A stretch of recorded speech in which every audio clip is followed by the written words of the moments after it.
অরুণদা, আমি তোমার ভাই তো। কিসের ভাই? চুদির ভাই। বাইগান।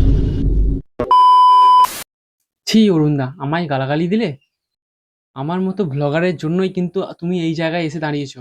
যেখানে প্রমোশন করব সেখানে কোনো ব্লগারের প্রয়োজন হয় না। ব্লগাররা ছিল বলেই তুমি আজকে এই জায়গায় দাঁড়িয়েছো। আর ভুলে যেও না, ব্লগাররা যেমন তুলতেও পারে আর নামাতেও পারে। কারণ একটাই কথা বলছি, আমি দার্জিলিং এ প্রমোশন করেছি কোনো এক হোটেল। আমি আর কোনো ঘুমাতে পারছি না।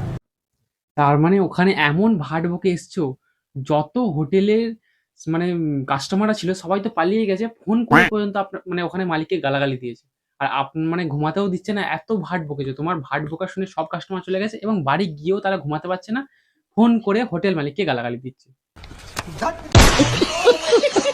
আচ্ছা অরুণদা, প্রমোশন করতে কত নিচ্ছ? দোকান হিসাবে আচ্ছা অরুণদা, মিনিমাম কত টাকা নাও একটা প্রমোশনে? মিনিমামটা ব্যাপার নেই, মিনিমাম তো ফ্রিতে করে দিই। তোমার যা ডায়লগ, তোমাকে ফ্রিতে করতে দেয় এই অনেক। তাছাড়া তুমি কি ভাবো তোমাকে কেউ পয়সা দিয়ে প্রমোশন করাবে? সবাই ফ্রিতেই করাবে। আর সত্যি কথা বলতে, তুমি যেখানে প্রমোশন করবে সেখানে ঘাটাই হবে, কোনো লাভ হবে না ওখানে। নেট দুনিয়ার বেতাজ বাদশা, বিভৎস ভাইরাল। আচ্ছা অরুণদা, তুমি কিভাবে মনে করো যে তুমি ভাইরাল? আরে যেদিন তুমি ভাইরাল হবে, যেই ফোনটা তুমি ধরেছো, সেদিন তুমি নয় অন্য কেউ ফোনটা ধরে থাকবে আর তুমি কথা বলবে। নেট দুনিয়ার বেতাজ বাদশা। আর নিজের ঢাক নিজে পেটাচ্ছ, লজ্জা করে না? অথচ সাগর নদী পেরিয়ে না। আর কেন গানটার মা বোন এক করছো? আর যা ড্রেস পরে আছো, একটা ষাঁড় চলে এলে কি হয় বুঝতে পারছো? পিছনে মেরে পিছন ফাটিয়ে দেবে।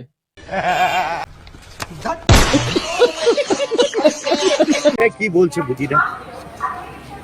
আরে শিমুর আলিতে নেমে রয়েছি আমি, বলো। আরে তুমি ভাট বকাটা একটু বন্ধ করবে? গাড়ি আসবে না, আমি এমনি হেঁটে যাব। তোমাকে প্রমোশনের জন্য ডেকেছে এই অনেক, তোমাকে আবার গাড়ি পাঠাতে হবে? আরে বুঝি না বাবা, তোমাকে এত কনফিডেন্স আসে কোথা থেকে? চুদির ভাই। आग पानी और डीजे और उनके साथ मत पंगा लेना। আচ্ছা, তোমার বাতেলা মারা কি কোনোদিন বন্ধ হবে না? आग जलाता है, पानी डुबाता है और डीजे और उन तड़पाता है तड़पाता है।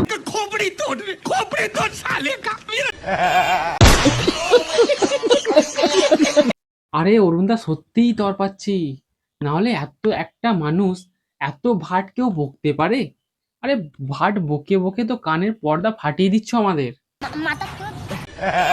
হিরোর মতো দাঁড়িয়ে আছো, ওটা তো পরোটা বিক্রি করছো, কারণটা কি? কারণটা তো আমি বহুরূপী। কারণটা তুমি বহুরূপী নয়, তুমি হলে চুদির ভাই। আরেকবার বল, চুদির ভাই। দাঁড়াই কন্টেন্টদের কন্টেন্ট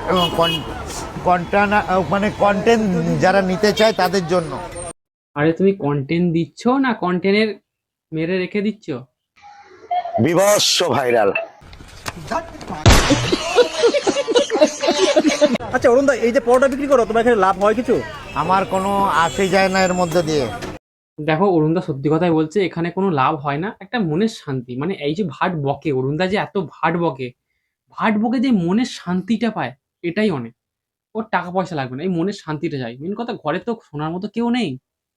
হ্যাঁ, বৌদির সামনে চেঁচালে বৌদি রেগে যাবে, গালে চড়িয়েও দিতে পারে। সেই জন্যই এই যে এত পেটে কথা জমে আছে, এই যে ব্লগারদের সামনে বলে, মানে ব্লগার থেকে বললে কি হবে, ওদের চ্যানেলে দেখাবে, লক্ষ লক্ষ মানুষ দেখতে হবে, সেই জন্য মানে ওর কথাটা সবার মধ্যে ছড়িয়ে দিতে চাই।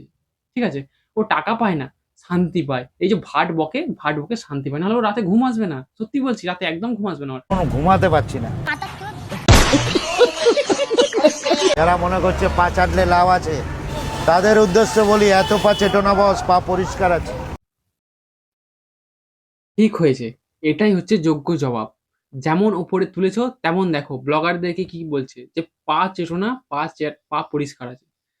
যারা আজকে পা চাটছো, মানে যারা ব্লগ করে অরুণদাকে এত ভাইরাল করলে, কিন্তু তাদেরকে উদ্দেশ্যে কি বলছে দেখো। এটা কিন্তু ঠিকই বলেছে। কিছু কিছু ব্লগার আছে যারা ভালো ভালো কন্টেন্ট যারা দেয়, যেমন আরো অনেক স্ট্রিট ফুড আছে যারা ভালো খাবার খাওয়ায়, কিন্তু এত যে ভাট বকে, একে যে ভাইরাল করেছো, তারই এটা পরিণাম। দাঁত কেলানে পাগল। খেপে গেছো নাকি? নেট দুনিয়ার বেতাজ বাদশা। যাই বলো, অরুণদার লজ্জা নেই। অরুণদা ভাট বকেই যাবে তো বকেই যাবে। টিভি সিরিয়ালে ডিজে অরুণ আসছে। ইউটিউব ফেসবুকে সবাইকে জ্বালিয়েছো, এবার টিভি সিরিয়ালে সবাইকে জ্বালাতে যাচ্ছ নাকি? কোনো ক্রিয়েটার আমার দোকানের পরোটা নিয়ে কোনো দোকানে যাবে না, আর আমার জন্য কিছু আনবে না। সে কিছু কিছু ছ্যাঁচড়া অশিক্ষিত ব্লগার আছে যারা এই দোকানের জিনিস ওই দোকানে, ওই দোকানের জিনিস এই দোকানে নিয়ে এসে বলবে যে হ্যাঁ এই রাজুদার কাছ থেকে বড়টা নিচ্ছি, কেমন হয়েছে বলো। আরে সে নিজের জিনিসটা ভালো বলবে না, রাজুদারটাকে ভালো বলবে। এইভাবে তো কারোর ব্যবসা ক্ষতি করছিস তোরা না। আমাকে যদি কিছু দিতে হয় এখানে দাঁড়িয়ে দেবে যে এক বোতল জল তোমাকে খেতে দিলাম, কোনো দোকানের খাবার দেবে না। শুধুমাত্র কটা ভিউজের জন্য একটা দোকানদারের শত্রুতা তৈরি করে দিচ্ছিস। কখনো তাকে তুলে দিচ্ছিস ওপরে, কখনো তাকে নামিয়ে দিচ্ছিস নিচে। কি করছিস? রাজুদা তো বলছে যে ভিডিও করো, অবশ্যই করো, কিন্তু তাকে না ডিস্টার্ব করে। কারণ তাকে ব্যবসা করতে হবে, দুটো পয়সা ইনকাম করতে হবে, তাকে খেতে হবে। তাকে যদি বারবার ডিস্টার্ব করো তার ব্যবসা করতে প্রবলেম হবে। এই নিয়ে রাজুদা 4-5 বার জায়গা চেঞ্জ করা হয়ে গেছে শুধুমাত্র এই কিছু ব্লগারদের অত্যাচারের জন্য। পরোটা খাবো রাজুদা, পরোটা খাবো। কি করছি? পরোটা খাবো রাজুদা, পরোটা কি ধরনের অশিক্ষিত ছোট লোক হলে এইরকম কাজ করতে পারে? খাবো।